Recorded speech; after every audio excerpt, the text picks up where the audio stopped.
I never thought I'd find myself standing in the middle of a busy city square, holding someone's hand high above the ground while they swung from a trapeze rig set up between two street lamps. That's not how I pictured my Saturday afternoon going, for sure. But here I was, heart pounding, trying not to look like a total idiot while this guy, this absolute stranger, flipped and twisted like some kind of circus pro just a few feet above my head. It all started about an hour ago when I was just wandering through the downtown arts festival, trying to kill time before meeting a friend for coffee. You know that feeling when you're just aimless, scrolling through your phone, half listening to street musicians and vendors hawking their handmade jewelry and weird-smelling candles? That was me. I wasn't even really paying attention until I heard this shout, half a laugh, half a challenge, cutting through the usual noise. "Hey, you there? Yeah, you with the leather jacket."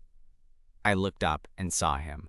This guy with wild, curly hair that looked like I hadn't seen a comb in weeks, wearing a faded tank top and some paint-splattered shorts. His arms were muscular but lean, covered in little scars and bruises that told me he probably didn't have the safest day job. And then I noticed the trapeze bar hanging from ropes stretched between two lampposts just above a group of watchers who were already gathered around. He smiled that crooked, lightning-quick smile, part Thule, part inviting. "Ever want to try flying?" he asked, like it was the most natural thing in the world to propose to a random stranger. I laughed, honestly thinking he was joking. Can't say I have." "No worries," he said, stepping down from the platform where he'd been perched. "I need a spotter. You want to help?"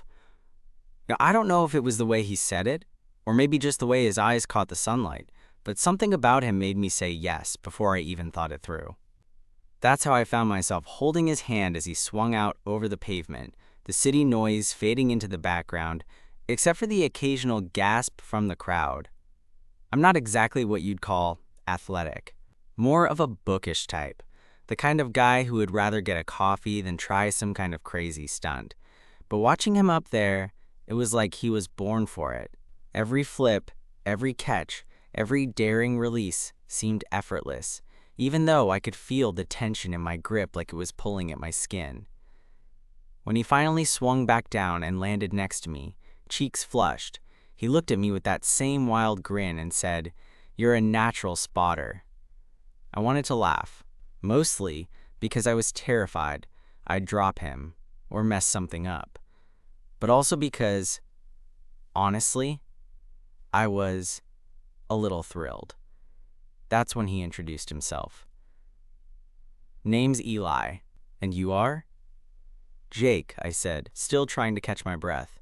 "Jake," he repeated, like it suited me. "Stick around. I'm about to show you a few moves." And just like that, I was caught in this whirlwind of trapeze flips, street performance chaos, and a guy who seemed like he lived for the thrill of the moment. I had no idea where this afternoon was going, but for the first time in a while, I actually wanted to find out. Eli motioned toward the setup again, the trapeze bar still swaying gently in the breeze. "All right, Jake, first rule of spotting. Keep your eyes on me. Always. No distractions." His tone was half serious, but I caught the spark of mischief in his eyes. "Got it," I said, trying to sound confident even though my hands felt sweaty. He climbed back onto the platform with an easy grace that made me feel like I was watching some kind of street magician prepping for his next trick. I studied the way his muscles tensed beneath his skin, the way his fingers curled around the ropes like they belonged there. Then he looked down at me again, that grin spreading wide. "Ready?" I nodded, even though inside I was anything but. He launched himself off the platform, swinging out in a wide arch. I reached up instinctively, gripping his wrist as he passed over me, feeling the rush of adrenaline spike through my body.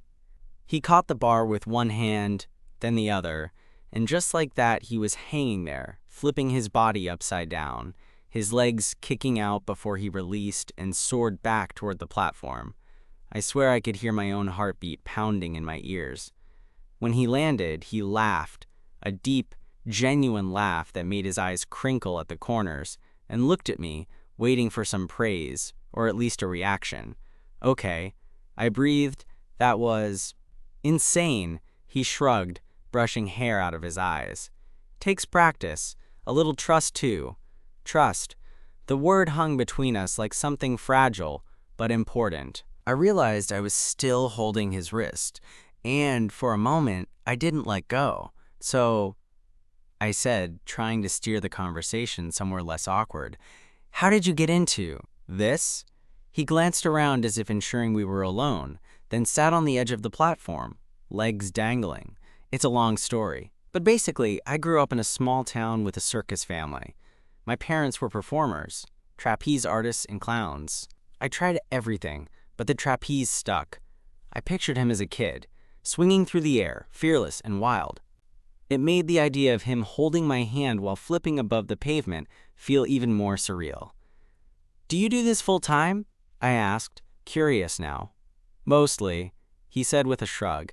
"Busking gigs, festivals, the occasional private show. It's not glamorous, but it's honest work, and I get to meet people like you." I smirked at that, feeling warmth spread through me. Glad I could be of service. He laughed again, and the sound was infectious. As the afternoon wore on, Eli taught me a few basics about spotting, how to anticipate his moves, how to keep steady, and I found myself more focused than I'd been in a long time. The crowd gathered around us grew, people stopping to watch the unlikely duo, a lanky guy in a leather jacket nervously holding hands with a trapeze artist who looked like he belonged in a circus tent, not a city square. Between tricks, Eli told me stories, like how he once broke his arm mid-performance and was back on the bar a week later, because the show has to go on. Or the time he and his sister prank-called their parents from the road, pretending to be a talent scout offering them a contract in Vegas. His humor was sharp but never mean, and I found myself hanging on every word. At some point, we both realized the sun was dipping low, casting long shadows across the square. The festival was winding down, people starting to pack up their stalls, the music fading to a dull murmur. Eli climbed down and offered me a hand up onto the platform. "You want to try holding the bar, just for a second?" I hesitated. The idea of grabbing that swinging trapeze still felt like stepping into a nightmare. But something about the look in his eyes, the trust, the encouragement, pushed me. "Sure," I said, voice shaky. He steadied the bar for me, then handed me a pair of gloves. I wrapped my fingers around the cold metal, heart racing as it swung gently beneath me. Eli stood right behind, hands hovering close, ready to catch me if I faltered. For a moment, I was just a guy holding a trapeze bar. Then, almost without realizing it, I felt a surge of confidence. I wasn't just holding on. I was part of the act, part of his world. Eli's voice was soft beside me. "See, you're a natural." I laughed, more relaxed this time. "Yeah, natural at nearly dropping you." He grinned. "I'll take the risk." After we climbed down, the festival really started to empty out. The street lamps flickered on, and the square took on a quieter, almost intimate feel. Eli looked at me, his eyes catching the golden light. "You want to grab a drink?" he asked. I blinked, surprised by the sudden invitation. "Yeah, I'd like that." We walked together toward a nearby pub, the city humming around us. I was still buzzing from the afternoon's adrenaline, but beneath that was something warmer. Something that felt like the beginning of whatever this was, whatever this could be. And honestly, I was more than ready to find out. The pub was just around the corner, one of those cozy, dimly lit places with weathered wooden floors and that unmistakable smell of aged whiskey and fried food. It was the kind of joint you'd pass a dozen times without noticing. But now that I was with Eli, it felt like the perfect spot to wind down after an afternoon that had been anything but ordinary.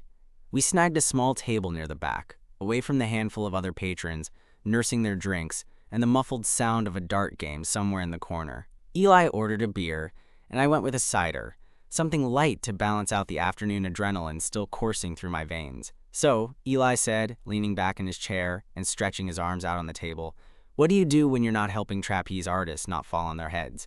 I smiled, feeling a little more at ease now that the trapeze was behind us. "I'm a graphic designer, mostly freelance stuff. I spend a lot of time hunched over a laptop pretending I know what I'm doing. Sounds way less dangerous than trapeze work," he teased. "Definitely safer," I said, "but also a lot more boring."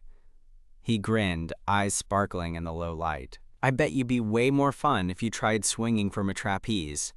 "Maybe," I admitted, "but I'm pretty sure my bones wouldn't survive." He chuckled, the kind of easy laugh that made the space between us shrink a little. "Fair enough. So what brought you to the festival today? Was it random, or were you scouting for something exciting?" "Honestly, I was just killing time before meeting a friend. But then you happened, and suddenly the day got a whole lot more interesting." His grin softened, and he looked down at his beer for a second before meeting my gaze again. "You have no idea how good it feels to find someone who's willing to jump into the chaos with me, even just for a bit." I swallowed, feeling a flicker of something I wasn't quite ready to name. "I think I'm starting to understand that."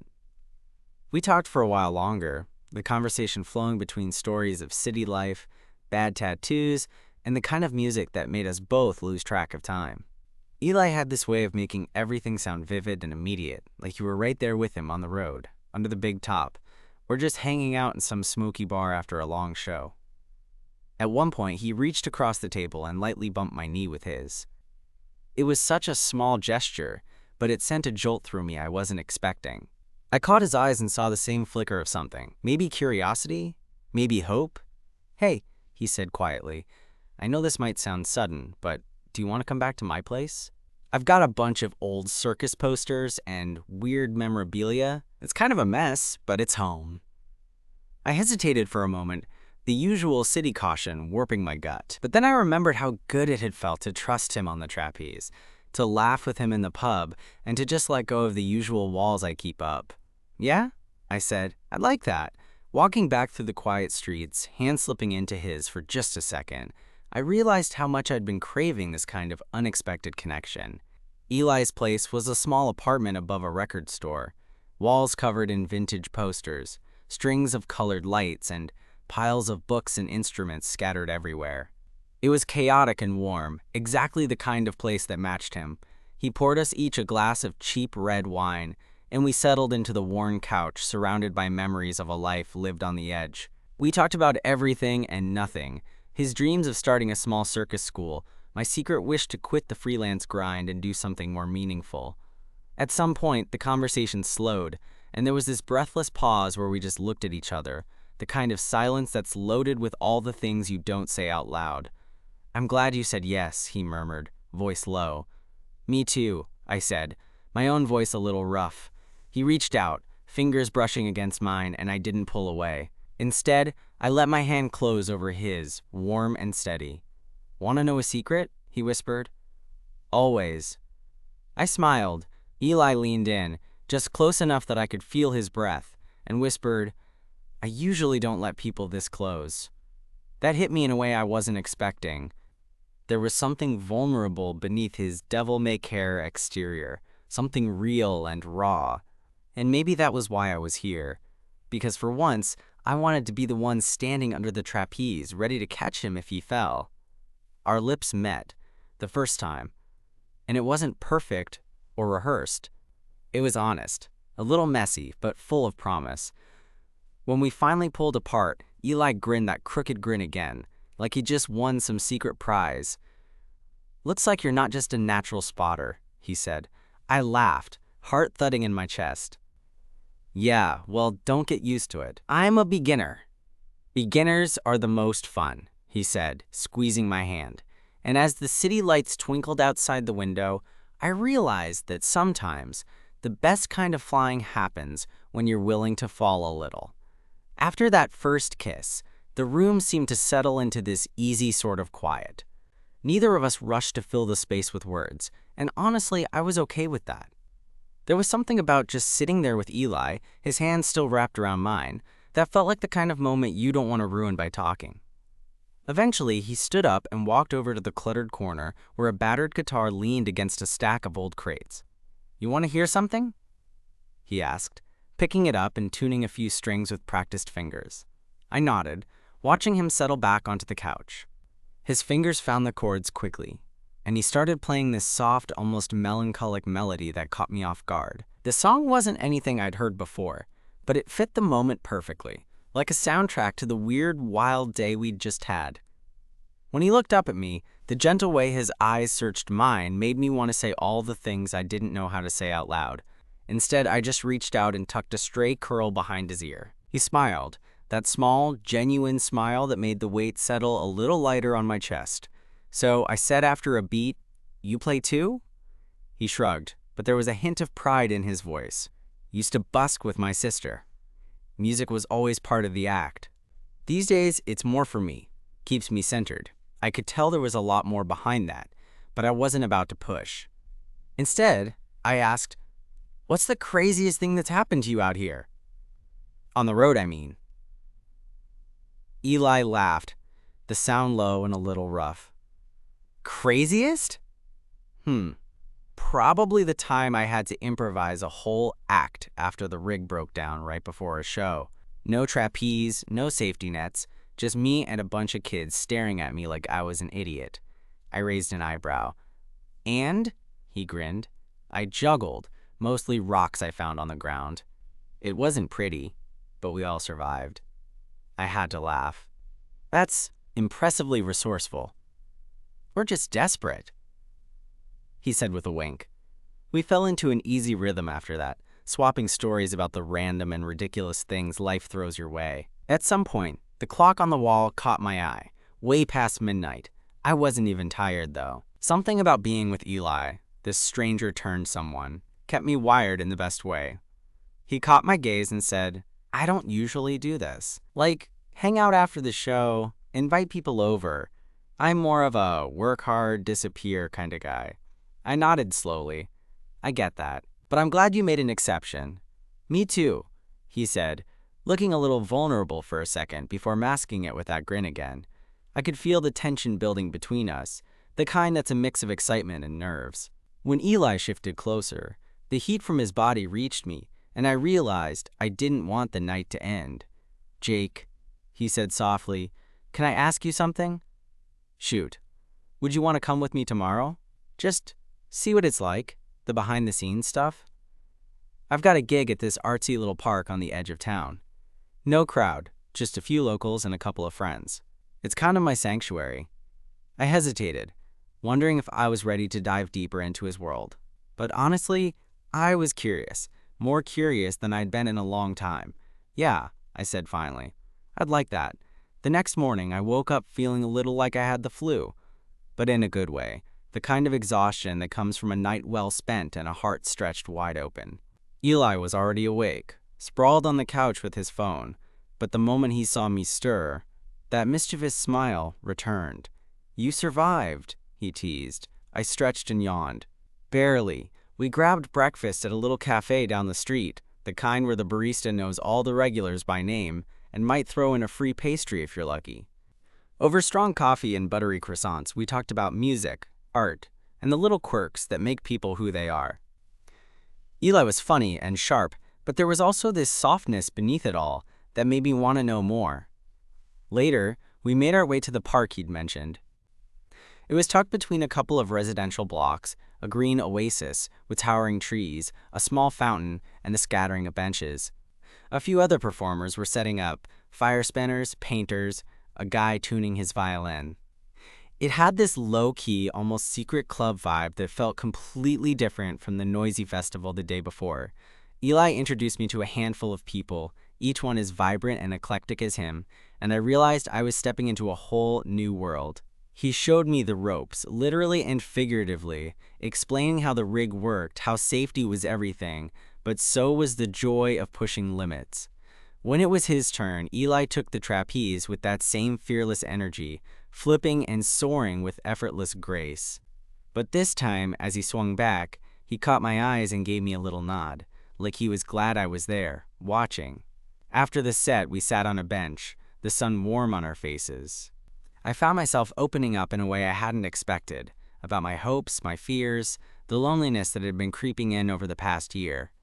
Eli listened, really listened, and it felt like he wasn't just hearing the words but holding the spaces between them. "Thanks for trusting me," he said quietly. "Maybe it's not just trust," I said. "Maybe it's wanting to fly a little, even if you don't know how to land." He smiled, his hand finding mine again. "Maybe that's exactly it." And as we sat there in the fading light, I knew this was just the beginning of something I'd never seen coming, but couldn't wait to explore. The days that followed felt like a strange kind of dream, but one that I didn't want to wake up from. Eli and I fell into this easy routine. Late mornings, coffee runs, afternoons spent at the park where he practiced and taught a few local kids some basic trapeze moves. Watching him interact with those kids, how patient and encouraging he was, showed me a side of him I hadn't quite seen before. It was softer, more grounded, and somehow even more magnetic. One afternoon, after a particularly impressive series of flips, Eli collapsed onto the grass beside me, still catching his breath. "You know," he said, "I never thought I could really teach anyone this stuff." I glanced over at him, sweat glistening on his forehead, eyes bright. "You're not just teaching, you're inspiring them." He laughed, a little breathless. "That sounds way too noble for me." I nudged him playfully. "Maybe, but it's true." There was a pause, that delicious kind where words aren't necessary, and I found myself leaning closer, drawn to the way the sunlight caught his curls. For a moment, all the noise of the city faded away, leaving just the two of us suspended in something quiet and electric. "Jake," Eli said softly, breaking the silence, "can I ask you something? And you have to be honest." "Okay," I said, heart skipping a beat. "Do you ever worry that this," he gestured vaguely between us, "is just a fling? Something that'll burn out as fast as it started?" The question caught me off guard. I hadn't really allowed myself to think that far ahead. Not because I didn't want to, but because the idea was kind of terrifying. "I won't lie," I said finally. "It's scary, but I also don't want to pretend it's nothing just because it's new." He nodded slowly, relief and something like hope flickering in his eyes. "Same here." We spent the evening walking through the city, the streets alive with 100 little stories playing out around us. We found a tucked-away diner and talked over cheap burgers and milkshakes, our conversation weaving between lighthearted banter and deeper confessions.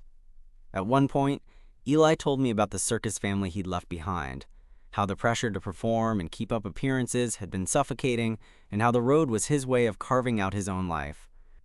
Hearing that made me realize how much courage it took for him to be so open, not just with me, but with himself. "You were brave to come here," I said, taking his hand under the table. "To trust me." He squeezed my fingers.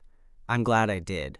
As the days turned into a week, we started thinking about what came next. Eli's busking gigs took him all over the city, and I tagged along more often than not, cheering from the sidelines, getting to know his friends and the little community that orbited around him. One night, after a show in a crowded plaza where Eli had pulled off a particularly daring double flip, we found ourselves sitting on the curb, feet dangling over the edge, the city lights sparkling all around.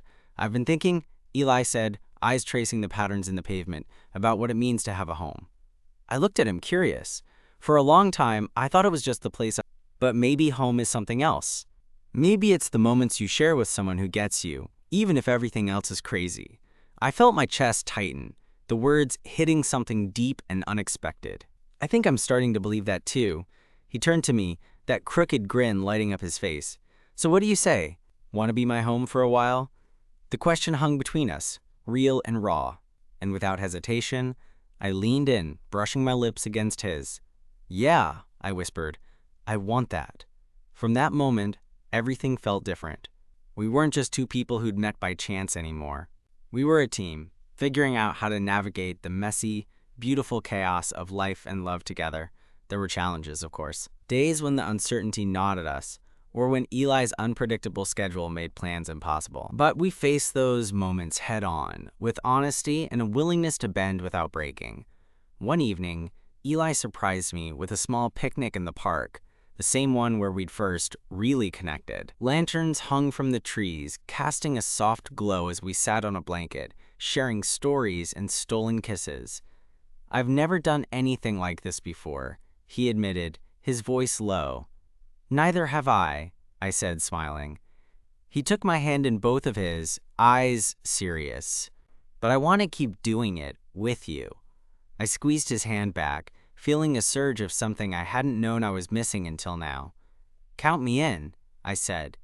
And as the night wrapped around us, the city humming in the distance, I knew that whatever came next, we'd face it together. Because sometimes the scariest leaps are the ones that bring you exactly where you're supposed to be. Months passed, and with every day, Eli and I settled deeper into this strange, wonderful rhythm we'd carved out together. The trapeze and the city streets remained at the heart of his world, and I found myself drawn further into it, not just as a spectator, but as someone who belonged. It wasn't always easy. There were late nights when he'd come home exhausted, or weekends I spent alone while he chased gigs across town. But the trust between us grew, steady and real. One crisp autumn evening, Eli pulled me out of my apartment with little more than a mischievous grin and a promise of a surprise. We wandered through the park where it all began, the trees bursting with reds and golds, the air carrying that faint smell of wood smoke and fallen leaves. He led me to the spot beneath the lampposts where he'd first swung through the air. "Thought you might want to see something," he said, voice low. I watched as he set up the trapeze rig himself, muscles moving with practiced ease. The crowd was small, mostly familiar faces from the neighborhood, but their cheers felt loud enough to fill the whole city. Eli climbed up, and as he swung, my heart did flips all on its own. When he landed, breathless and glowing, he turned to me with that crooked smile, eyes shining. "Thanks for spotting me," he said softly. I stepped forward, taking his hand in mine. Always. That moment, simple and unadorned, was everything. It wasn't about grand declarations or fireworks. It was about the quiet certainty that whatever twists and turns life threw at us, we'd face them together. I realized then that home wasn't a place or a routine.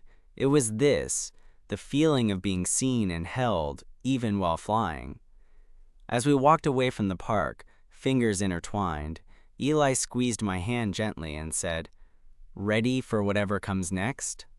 I smiled, heartful. "With you? Always." And for the first time in a long time, I believed that was enough.